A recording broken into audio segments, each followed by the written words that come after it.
বেসরকারি স্কুল কলেজে কর্মরত পৌনে 4 লাখের বেশি শিক্ষক কর্মচারীর এপ্রিল মাসের বেতন এখনো অনুমোদন করেনি শিক্ষা মন্ত্রণালয়। এতে চলতি মাসে তাদের বেতন পেতে কিছুটা বিলম্ব হতে পারে। শিক্ষা মন্ত্রণালয়ের সংশ্লিষ্ট সূত্রে এ তথ্য জানা গেছে। এ বিষয়ে বৃহস্পতিবার 7 মে মাধ্যমিক ও উচ্চ শিক্ষা অধিদপ্তরের পরিচালকের চলতি দায়িত্বে থাকা অধ্যাপক ড.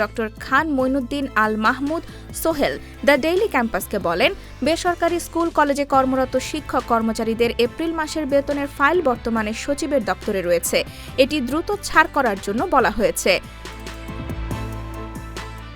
জানা গেছে, প্রতি মাসে শিক্ষক কর্মচারীদের বেতনের প্রস্তাব পাঠান প্রতিষ্ঠান প্রধান।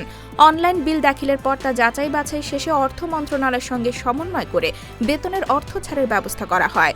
অর্থ মন্ত্রণালয়ের চূড়ান্ত অনুমোদনে শিক্ষক কর্মচারীদের বেতন ভাতা ব্যাংকে পাঠায় কর্তৃপক্ষ। উল্লেখ্য, এমপিওভুক্ত শিক্ষক কর্মচারীদের বেতন ভাতা নিয়মিত প্রদান নিশ্চিত করতে সরকার ডিজিটাল বিল দাখিল ও অনুমোদনের প্রক্রিয়া চালু করেছে। এর ফলে এখন বেতন ভাতা প্রক্রিয়াকরণ আরও স্বচ্ছ হচ্ছে।